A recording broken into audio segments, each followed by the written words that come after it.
बहुत समय पहले की बात है। एक छोटे से गांव में रामू नाम का एक किसान रहता था। गांव में रामू की एक छोटी सी जमीन थी जिस पर वह खेती किया करता था। उसकी जिंदगी का एक ही सपना था कि वह अपनी जमीन पर अच्छी फसल लगाए और अच्छा मुनाफा कमाए, जिससे वह अपने परिवार के सारे सपने पूरे कर सके। रामू का परिवार बहुत छोटा था। उसके परिवार में उसकी माँ शकुंतला और पत्नी सीता और उनका एक छोटा बेटा था जिसका नाम था भोला। रामू बहुत मेहनती था। वह सूर्योदय से पहले उठता और खेतों में काम करने निकल जाता।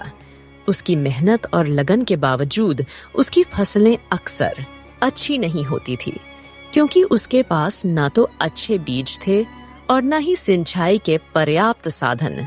फसलों की सिंचाई के लिए रामू को ज्यादातर वर्षा पर ही निर्भर रहना पड़ता था। फिर भी रामू अपनी स्थिति से संतुष्ट था और हमेशा भगवान का धन्यवाद करता था। उसी गांव में एक अमीर सेठ भी रहता था जिसका नाम सेठ धनराज था।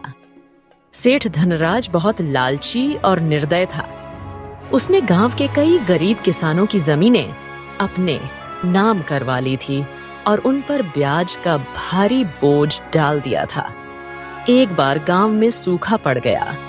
कई महीनों तक बारिश नहीं हुई और किसान परेशान हो गए। रामू की भी फसलें सूख गईं और उसके पास खाने को कुछ भी नहीं बचा। उसकी स्थिति दिन पर दिन खराब होती जा रही थी। भाई, इस साल तो बड़ी मुसीबत आ पड़ी है। हमारे सारे खेत सूख गए हैं। फसल का नामो निशान नहीं बचा। अब हम क्या करेंगे? हाँ रामू, मेरी भी सारी फसल बर्बाद हो गई। बच्चों के खाने के लिए अनाज तक नहीं बचा है। समझ में नहीं आ रहा कि इस संकट से कैसे निपटें। सरकार ने तो कुछ मदद का वादा किया था, लेकिन अब तक कुछ नहीं हुआ। हमें कुछ करना होगा, वरना भूखे मर जाएंगे। मुझे लगता है हमें सेठ जी से मदद मांगनी चाहिए। हम किसानों की इस स्थिति के बारे में तो सेठ जी को भी पता जरूर होगा। चलो सेठ जी से बात करके देखते हैं, शायद वह हमारी कुछ मदद कर सके। रामू भाई, सेठ जी के पास तो गलती से भी मत चले जाना। एक नंबर का लालची इंसान है। अभी हरिया ने कुछ दिन पहले ही सेठ जी से कुछ पैसा ब्याज पर उधार लिया था और उस सेठ ने हरिया का ब्याज इतना ज्यादा कर दिया कि वह चुका नहीं पाया, और ब्याज ना चुका पाने के कारण उस धनराज ने उसकी जमीन जब्त कर ली। फिर हम क्या करेंगे? अभी तो हमारे पास बिल्कुल पैसे नहीं बचे हैं। घर में खाने के लिए राशन तक नहीं है। अब जो भी हो, अभी तो बस एक सेठ जी ही सहारा है उनसे। अभी कुछ पैसे मांग लेते हैं, बात की बात बाद में देखेंगे। देखो रामू, मेरा मकसद था तुम्हें सतर्क करना। अब तुम जो भी करो, आगे तुम्हारी इच्छा। मुझे लगता है हमें मिलकर गांव की पंचायत से बात करनी चाहिए। शायद वे कोई उपाय निकाल सकें। सही कह रहे हो सामलाल। एकजुट होकर ही हम इस समस्या का सामना कर सकते हैं। अगर हम सब मिलकर पंचायत के पास जाएं और अपनी स्थिति बताएं तो शायद कोई हल निकल आए। ठीक है, तो फिर कल सुबह ही हम सब पंचायत के पास चलेंगे और हमें सरकार की योजनाओं के बारे में भी पता करना चाहिए। हो सकता है हमें कोई राहत मिल जाए। अगले दिन सभी किसान भाई मिलकर पंचायत पहुंचते हैं, मगर वहां पता चलता है कि अभी जमींदार साहब गांव में नहीं है। तो अभी 1 महीने तक गांव में कोई पंचायत नहीं हो सकती। यह सुनकर सभी किसान निराश मन से अपने अपने घर आ जाते हैं। सीता, अब क्या होगा? हमारी सारी फसल सूख गई है। खाने को कुछ भी नहीं बचा। हमें कहीं से मदद नहीं मिली तो हम भूखे मर जाएंगे। आप ज्यादा चिंता मत करो। भगवान ने हमें अब तक संभाला है, आगे भी वह हमारी मदद करेंगे। हमें धैर्य रखना होगा। सीता, मैंने सेठ धनराज से कर्ज लेने का सोचा है। शायद वही हमारी मदद कर सके, लेकिन मुझे डर है कि उनकी शर्तें बहुत कठोर होंगी। हाँ, मैं जानती हूँ कि सेठ धनराज बहुत लालची है, लेकिन आई हमारी स्थिति ऐसी है कि हमें कुछ न कुछ करना ही पड़ेगा। तुम सेठ धनराज से बात कर लो, शायद कोई रास्ता निकल आए। ठीक है, मैं कल सुबह ही सेठ धनराज के पास जाऊंगा। बस भगवान से यही प्रार्थना है कि वह हमें इस संकट से निकाल दें। आखिरकार भूख से मजबूर होकर रामू ने सेठ धनराज से मदद मांगने का निश्चय किया। आओ आओ रामू, क्या हाल है? सुना है तुम्हारी फसलें इस साल बुरी तरह सूख गई हैं। हाँ सेठ जी, इस साल सूखे के कारण हमारी फसलें पूरी तरह से नष्ट हो गई हैं। हमारे पास खाने को भी कुछ नहीं बचा। मैंने सोचा कि आपसे कुछ मदद मांगूं। मदद? हाँ, क्यों नहीं, लेकिन मदद के बदले में मुझे भी कुछ चाहिए। तुम्हारे पास देने के लिए क्या है?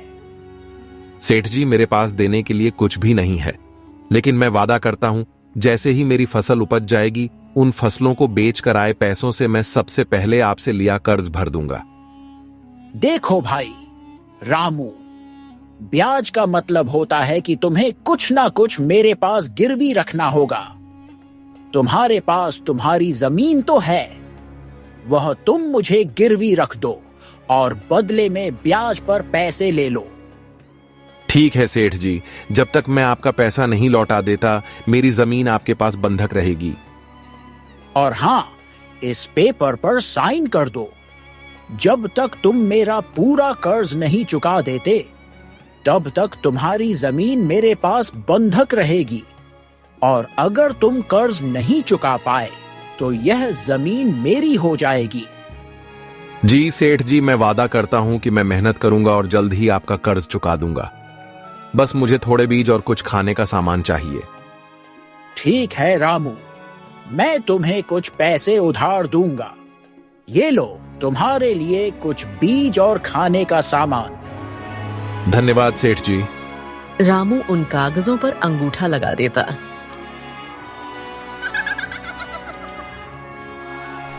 सीता सेठ धनराज ने हमें कर्ज तो दे दिया, लेकिन उसने हमारी जमीन बंधक रख ली है। अगर हम समय पर कर्ज नहीं चुका पाए तो हमारी जमीन उसकी हो जाएगी। हमें हिम्मत नहीं हारनी चाहिए। हम मेहनत करेंगे और इस साल अच्छी फसल गाएंगे। हमारी मेहनत और ईमानदारी हमें बचाएगी। हमें बस एक दूसरे पर विश्वास रखना होगा। तुम सही कह रही हो सीता, हम मिलकर मेहनत करेंगे और इस बार हमारी फसल जरूर अच्छी होगी। भगवान हमारे साथ हैं। सीता, यह लो, इसमें कुछ बीज है और कुछ खाने का सामान। तुम अभी इन बीजों को संभाल कर रख दो। मैं कल सुबह उठकर सबसे पहले खेतों में बीज की रोपाई करूंगा और इसमें जो खाना है वह तुम सबके लिए निकाल कर ले आओ।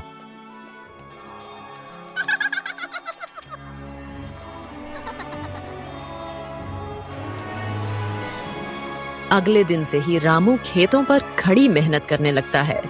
वह खेतों में बीजों की रोपाई और रोज सिंचाई किया करता था। कुछ ही महीनों में रामू की पूरी फसल पककर तैयार हो जाती है और अच्छे बीज होने के कारण रामू की काफी अच्छी फसल आती है। इस बार उसकी प्रार्थना भगवान ने भी सुन ली थी और गांव में इस बार जमकर बारिश हुई। खेतों की सारी फसलें लहलहा ही रही थीं। देखो सीता, हमारी फसल कितनी अच्छी हुई है। अब हम सेठ धनराज का सारा कर्ज चुका सकेंगे। हाँ जी, फसल तो हमारी बहुत ही अच्छी हुई है। हम आज से ही कटाई का काम शुरू कर देंगे और जल्दी से सारी फसलों को बेचकर आए पैसों से सबसे पहले सेठ जी के पैसे वापस कर कर अपनी जमीन छुड़ा लेंगे। सभी किसान बहुत खुश थे। रामू ने भी अपनी फसलों को बेचकर अच्छा मुनाफा कमाया और अब वह वक्त आ गया था जब रामू को सेठ जी से लिया कर्ज चुकाना था और अपनी जमीन को सेठ जी के पास से छुड़वाना था। सीता, फसलों को बेचकर हमें काफी अच्छा मुनाफा हुआ है। मैंने कहा था ना, हमारी मेहनत और ईमानदारी हमें बचाएगी। अब चलो जल्दी से सेठ का कर्ज चुकाकर अपनी जमीन वापस ले आए। दोनों सेठ धनराज के घर जाते हैं। सेठ जी, ये लीजिए आपके पैसे। जो मैंने आपसे कर्ज लिया था उसका पूरा ब्याज मिलाकर यह पैसे हैं। अब आप हमें हमारी जमीन वापस कर दीजिए। यह तो बहुत ही कम पैसे हैं। तुम्हारा कर्ज अब पहले से भी ज्यादा हो गया है, क्योंकि तुमने समय पर ब्याज नहीं चुकाया। अब तुम्हें और मेहनत करनी होगी। पर सेठ जी, आपने तो कोई निश्चित तारीख नहीं बताई थी। आपने तो कहा था कि जब पैसे आ जाए तो तुम यह जमीन छुड़वा सकते हो, और अब आप कह रहे हैं कि हमने समय पर ब्याज नहीं चुकाया। सेठ जी, मैं तो समय पर ही ब्याज देने आया हूं। जैसे ही मेरी फसल पककर तैयार हुई, मैं फसलों की कटाई शुरू कर दी और फसलों को बेचकर जो पैसे मिले उसे सीधा आपके पास ही लेकर आया हूं। देखो रामू, इस कागज पर साफ साफ लिखा है, अगर तुमने 15 दिनों के अंदर ब्याज के लिए हुए पैसे वापस नहीं किया तो यह जमीन मेरी हो जाएगी, और अगर उसके बाद भी तुम्हें अपनी जमीन वापस चाहिए तो तुम्हें 20 पर और ब्याज देना होगा। यह अन्याय है। हमने पूरी रकम चुकाई है। आप हमारे साथ ऐसा नहीं कर सकते। यही सच है। अगर तुम्हें अपनी जमीन चाहिए तो 20 पर ब्याज का पैसा लेकर आओ। अब जाओ और ज्यादा मेहनत करो। अभी तो हम जा रहे हैं सेठ धनराज जी, पर याद रखना मैं अपनी जमीन तुमसे वापस लेकर ही रहूंगी। तुम्हारी बेईमानी के बारे में मैं सारे गांव वालों को बताऊंगी कि किस तरह तुम गरीब और भोले भाले किसानों का फायदा उठाते हो। सीता और राम निराश मन से सेठ जी के घर से आ गए और सेठ जी द्वारा किए गए धोखे को गांव के सभी किसानों को बताया। यह बात सुनकर गांव के किसान बहुत क्रोधित हो गए। यह सेठ हम सभी किसानों को ले डूबेगा। यह सेठ धनराज अपने आप को समझता क्या है? अगर ऐसा ही चलता रहा तो देख लेना एक दिन यह सेठ हम सभी किसानों को ले डूबेगा। हमें सेठ के खिलाफ कुछ ना कुछ तो करना ही होगा। हाँ, लेकिन सबसे पहले ये सोचो कि रामू की जमीन उस सेठ धनराज से कैसे छुड़वाए। वह सेठ तो यह जिद करके बैठा है कि रामू 20 पर ब्याज और ज्यादा देगा, तभी उसकी जमीन वापस करेगा। हमें पंचायत में जाकर इसकी शिकायत करनी चाहिए। अब तो जमींदार साहब भी घर आ गए होंगे। लेकिन मुझे लगता है एक बार हमें सेठ धनराज से भी बात कर लेनी चाहिए।